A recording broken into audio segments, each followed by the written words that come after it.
All right, I don't mind something looking dated, just not this dated.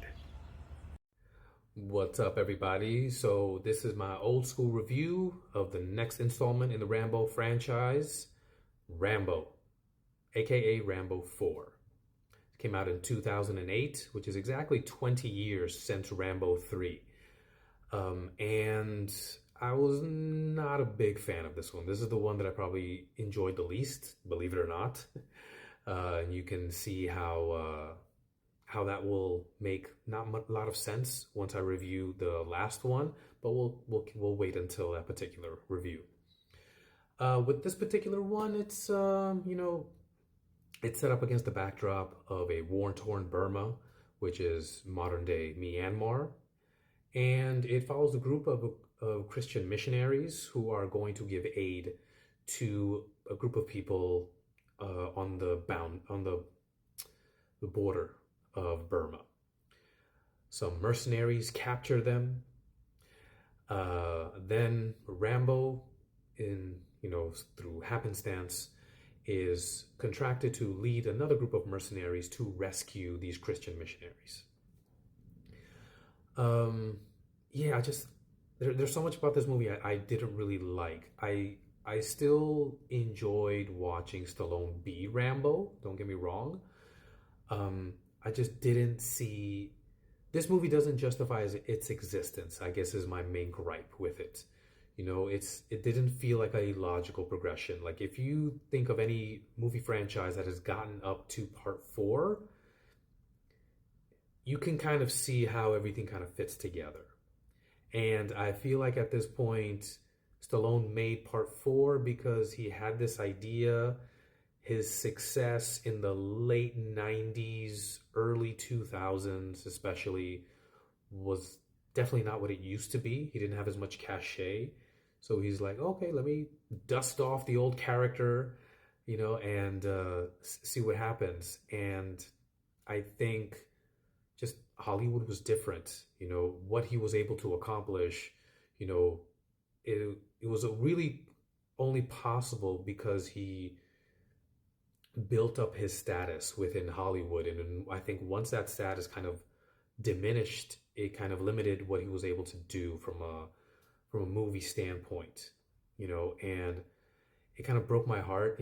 I don't like seeing so much of Stallone's movies after Copland, really. I think Copland, he kind of reached the pinnacle of him as a Hollywood power player and even as an actor. And even though there might be some things here and there that was kind of okay, Get Carter was kind of okay. Um, Grudge Match was kind of okay. Even though I loved him in Creed 1 and 2, he wasn't the guy.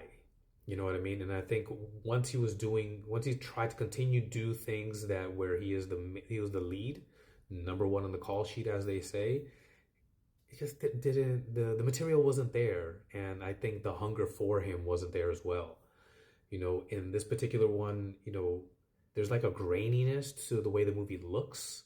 So that's very like typical of a lot of movies in the early aughts, in the early 2000s.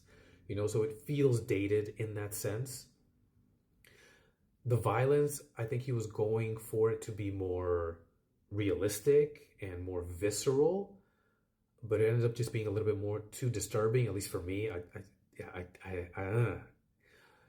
There's a scene where he sneaks up behind somebody and he literally just kind of rips their throat out with his hands. No.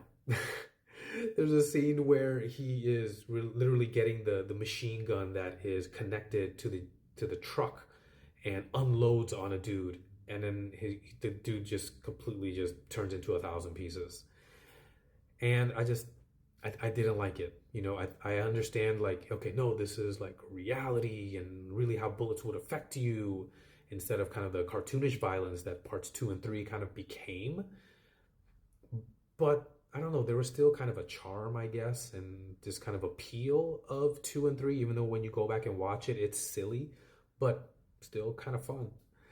Um, this one just seemed not fun at all. It just seemed gritty and, just maybe sad even. And it felt like, not to use a boxing metaphor because of Rocky, but it seemed like a fighter that was past his prime, still trying to be the headliner. Um, so yeah, it's just I did not enjoy this at all, not as much as any of the ones in the any of the first three. Um, yeah, and so I'll be watching and reviewing the last one. Uh, no spoilers, but I didn't like that one either. But anyways, let me know what you think about this in the comments below. Smash that like button, give me a follow, and I'll see you guys next time.